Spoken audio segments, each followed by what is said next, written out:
Vamos falar de filme de adolescente rebelde. Isso aí. O cara que acabou de ganhar uma certa independência e quer mudar tudo na vida, radicalmente. Só que esse caso aqui é um caso... Que foi pros Olha, limites. que saiu de todos os trilhos possíveis aí. Vamos falar de Na Natureza Selvagem. Esse filme, olha, bem famoso, na verdade, né? Bem hypado. É, Inclusive porque tem uma trilha sonora que ficou famosa, que é o Ed Vader, né? Que Sim. é o cara do Pearl Jam. Então entrou no imaginário.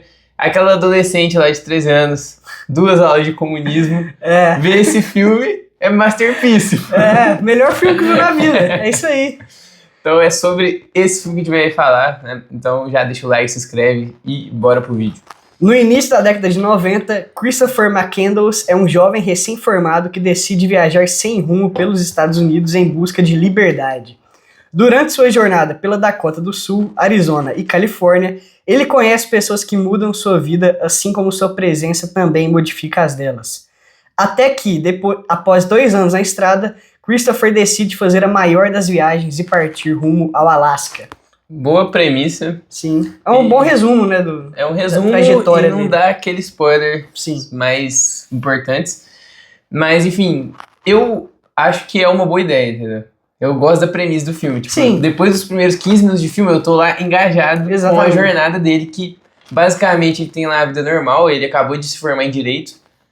E ele claramente não está feliz com a vida dele, entendeu? Ele não tem uma relação muito boa com os pais. E ele se sente desconectado da sociedade como um todo. E os pais dele fazem uma supervalorização do dinheiro. Né? Ele passa na faculdade, a primeira coisa que eles falam é a gente vai te dar um carro novo e tal. E ele se sente pouco valorizado como pessoa. É isso, essa é a questão ali. E ele quer se distanciar da sociedade como um todo e virar um andarilho. E é basicamente isso que ele faz. Então você fica, engajado, falando, caraca, será que vai dar certo? E o mais curioso é que é uma história real esse filme. Sim. Tudo que aconteceu de fato na vida. Ele doa ali, na década de 90, ele tinha $24 mil na conta, ele doa tudo, ele dá tudo pra caridade, ele abandona o carro que ele tinha, ele queima o dinheiro que ele tinha físico ali em mãos. Exatamente, realmente ele tem um desprezo total pelo capitalismo, pelo dinheiro, e ele quer viver sem depender dele. Exatamente. E aí, aí começa meu incômodo. Começa a merda? Começa meu incômodo. Primeiro, beleza, o cara é burro, mas até aí... Até aí, tudo bem. Até aí, ele faz o que ele quiser com a vida dele, entendeu? Beleza. Vamos lá, ele tinha problemas familiares em casa, ok, justo, coisas horríveis. Nada de novo no front. O pai batia na mãe. Isso é zoado. Isso é bem zoado. Ele tinha questões ali, que davam motivo pra ele ter um certo desprezo pelos pais, vamos dizer assim. Só que e não era só isso. Ele claramente tinha um desprezo total por todo o sistema capitalista. Pela vida em sociedade. Não, mas é porque eu quero chegar no ponto que eu fico mais puto com Perfeito, vai. A irmã dele amava ele. E ele amava a irmã. Isso fica claro no início do filme. Eles tinham uma relação ali realmente quase perfeita. E quando ele decide virar um mendigo aí, um andarilho, ele não dá notícia pra ninguém em nenhum momento dessa jornada de 2 anos. Nem pra irmã. Então fica todo mundo tipo assim, cara, será que ele morreu? Será que ele tá perdido? Será que ele foi sequestrado? Eu já percebi que você ficou com essa pulga atrás da orelha o filme inteiro, né? Eu fiquei com agonia, falou, caraca. Eu fiquei com agonia. Assim, um pouco pelos pais, mas não tanto, porque o filme dá um background legal do quão horríveis eles eram. Principalmente o pai. Principalmente o pai, mas principalmente pela irmã, cara. A irmã dele merecia essas respostas aí. E eu achei de um egoísmo tremendo. E eu fiquei com medo o filme inteiro do filme acabar glorificando esse cara, falando assim, olha como esse cara é foda, ele largou tudo e teve uma vida linda. Eu acho que não acontece. Beleza, no final ok, mas durante a jornada eu diria que tem uma certa glamorização, sim, da jornada dele, né, tipo, dá uma sensação de liberdade, nossa, esse cara realmente ele é muito corajoso. De início, mas é porque ele vai abandonando as pessoas de uma forma que você pensa assim, cara, ele tá jogando tudo fora, sendo que ele podia ter uma ótima vida em qualquer um desses lugares que ele tava. Em qualquer todas as paradas que ele teve, ele poderia ter uma boa vida ali. Então, mas isso é um ponto interessante que o Fábio tá trazendo, porque conforme ele vai andando lá, ele vai, em alguns momentos, parando em certos locais, trabalhando, ele entra numa comunidade hippie em certo momento, tem lá uma relação com um idoso no final do filme. Então ele vai criando relações bem interessantes. Embora de curto prazo, ele realmente cria uma conexão com essas pessoas.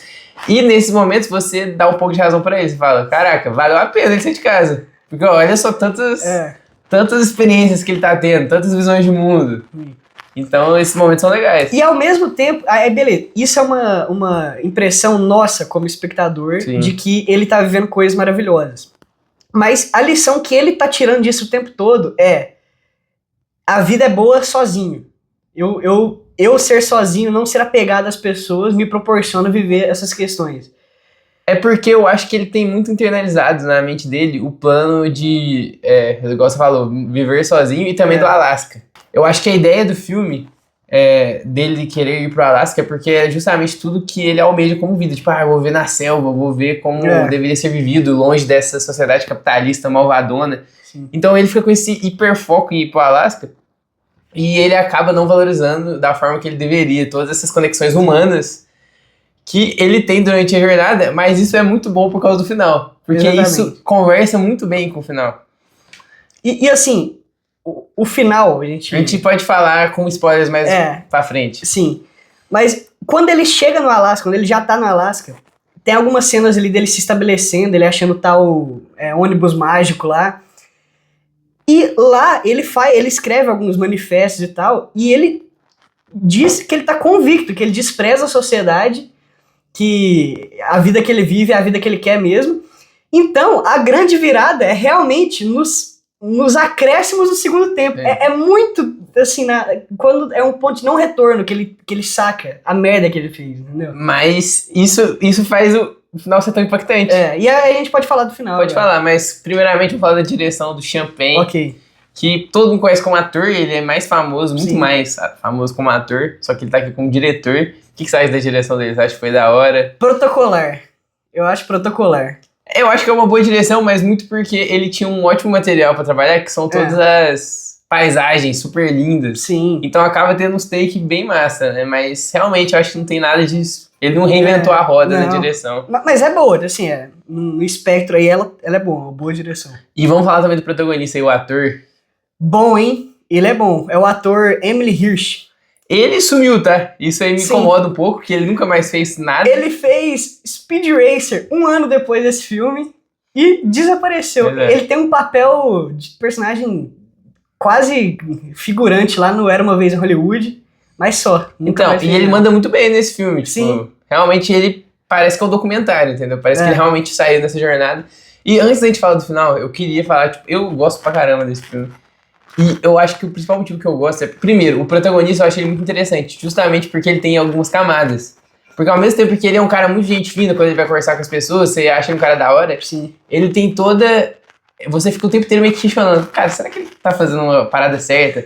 Só que ao mesmo tempo eu ficava curioso pra saber o que ia acontecer. Então eu meio que, tipo...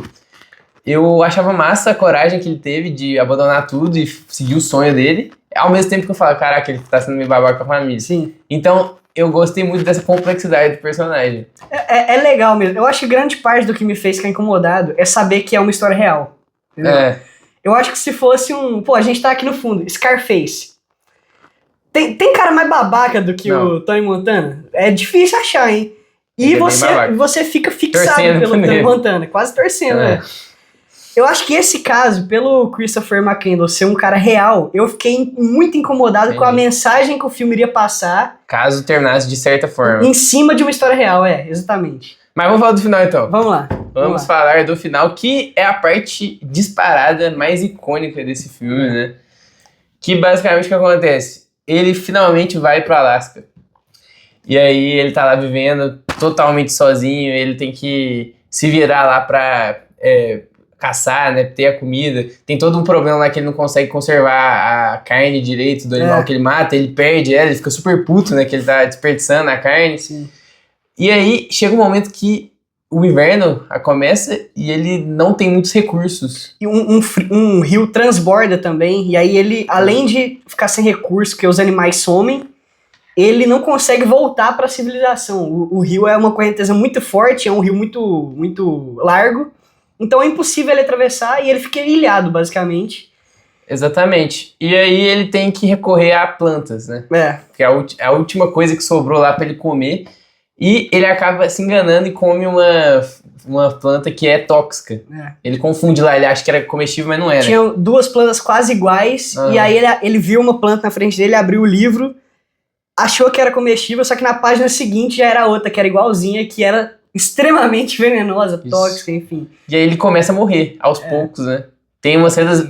A gente falou que a direção é meio medíocre, mas nesse momento tem umas cenas bem da hora dele morrendo. A parte que ele olha lá um urso passando, não sei se você lembra, essa cena é foda. Não, no final, a direção do Champagne, ela vai pro nível, assim, divino, entendeu?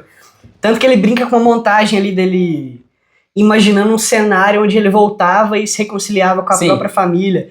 E aí a gente chega nesse ponto, que ele entende que as convicções dele estavam erradas.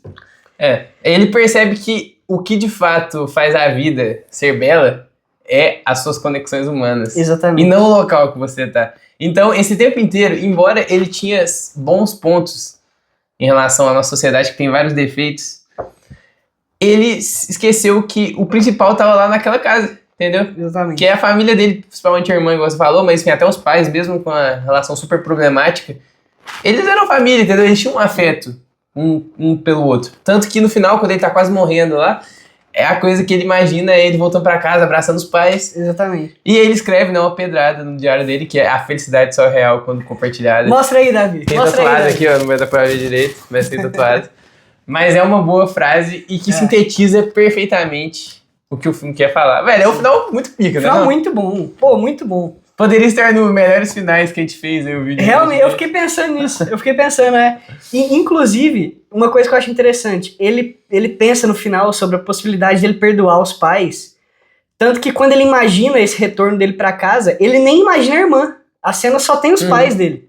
O que é simbólico, já que o motivo dele fugir, primeiramente, foram os pais, né? Então é realmente É muito bonito ver esse reencontro dele com ele do passado, enfim. Na cabeça dele.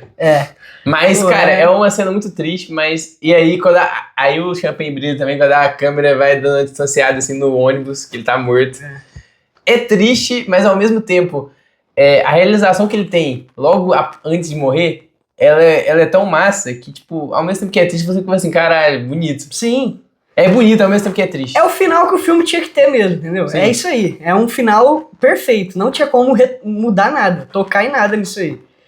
É uma mensagem muito bonita no fim das contas, que é muito bem exemplificado por essa frase, né? A felicidade só é real quando compartilhada. É isso, né? Exatamente.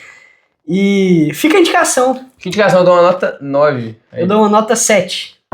E uma outra parada que eu gosto muito desse filme é porque ele é meio uma catarse. Porque, cara, sociedade capitalista, a coisa mais normal que tem é a pessoa odiar o próprio emprego, odiar a própria rotina, né? Isso é normal, tipo, 99%. Então, quando você assiste um filme de um cara que ele se recusa a viver trabalhando e tal, e ele decide simplesmente abandonar o capitalismo, isso é uma sensação um pouco gostosa, entendeu? Porque você se sente meio que representado por ele. Fala assim, caraca, mano, que bom, né? Que bom, tipo, ver um mundo em que o cara se recusa a fazer isso, né? Então, mas aí, ao mesmo tempo, tem uma certa contradição aí, porque ele era um garoto rico, de família rica. Tem isso. E aí ele decide virar um morador de rua, um andarilho. É uma romantização. É uma romantização. Porque a pessoa que tá nessa posição sem querer, cara, ela tá... É ruim também. Ela tá miserável, ela tá completamente odiando essa condição. Talvez ela pode até ter se acostumado, mas ela definitivamente não gosta disso. E aí o cara, mimadinho, decide que quer fazer isso por conta própria. Isso te irritou também. Pô, isso me irritou demais. Demais, assim. Então, mas aí é algo do que eu gostei, porque justamente ele é uma figura meio, entendeu? Contraditória. Isso eu achei interessante. Mas é isso, fica a nossa indicação aí na Natureza Selvagem, é um clássico, podemos dizer, né? Um clássico. E se você é um cara que gosta de, sei lá, sociologia, né, questionar qual que é o melhor sistema, se o capitalismo é bom ou ruim, eu acho que é um prato cheio, pelo menos pra você discutir. Exatamente. Talvez você nem goste do filme, mas vai te dar aí uma grande discussão na sua cabeça aí pra você conversar com outras pessoas, enfim. Então, deixe sua opinião aí sobre Na Natureza Selvagem. Eu tenho certeza que muitos de vocês assistiu. Deixa o like, se inscreve, até a próxima. Valeu.